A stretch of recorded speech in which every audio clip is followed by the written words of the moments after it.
Biscuits and tea.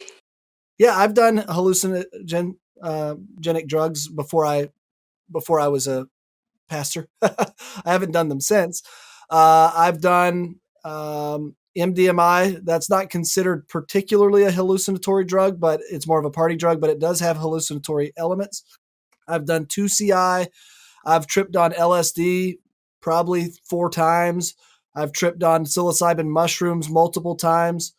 And I did have deeply spiritual experiences. I never did DMT. I have smoked salvia a few times as well. Now that was crazy. Okay, why is that? Why was it so crazy? You actually I became a chair. I became a couch. I got sucked into the middle of the earth. I saw Methuselah moving around the living room. I mean, and it was such a drastic hallucinatory experience. It was terrifying. And I'm surprised I did it more than once because it was absolutely terrifying. And I do not recommend it. But it is funny to watch somebody to do it, but not to be the victim of it. So I think that it's interesting. I do think that hallucinatory drugs give in some, they're just releasing chemicals in your brain and manufacturing an experience. But I do think that there may be certain elements that do kind of catapult you into the spirit realm. And I'm not sure what percentage is just chemical and what percentage is you actually leaving your body. But when I did 2CI, it was a drug that kind of isn't around anymore. I did leave my body and I had a revelatory experience. It was really weird.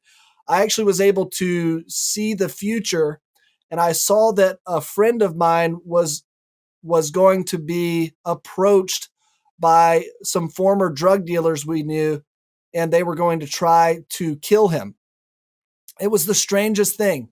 And so I called him and I said, you need to leave your apartment because I think these people are going to come after you. And he actually listened to me and left his apartment, and they came, I think, the next day with guns looking for him.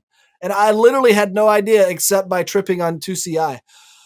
So I think that for me was like, okay, somehow I left the realm of time and space and I was able to see more beyond. It was almost like, it was weird. It's like there is an eternal realm where you're not looking at things in linear, but you're actually looking at it from down on top of it. It's kind of weird. So, the Bible does kind of warn against hallucinatory drugs, though. It uses a word, pharmakia, a Greek word, when describing it, and it actually translates in English to sorcery in the Bible. And so the biblical writers were very aware of people being able to use hallucinatory drugs to, quote unquote, catapult themselves into the spirit realm. And the analogy I try to use sometimes is that it seems to be looked at as unauthorized by God, that he wants to be our guide into the spirit realm rather than for us to go in there on our own, because it's a dangerous place to go without protection and to go experimentally. You could have demons attach themselves to you there, deceiving spirits. It could cause more harm than good. So I think that God, the Christian experience is one that interacts with the spirit realm, but with the Holy Spirit as our guide. And so that's where I've taken a different position. I no longer utilize hallucinatory drugs to engage the spirit realm. I just live a life that I seek to be characterized by in the Holy Spirit. I try to live a life in the presence of God.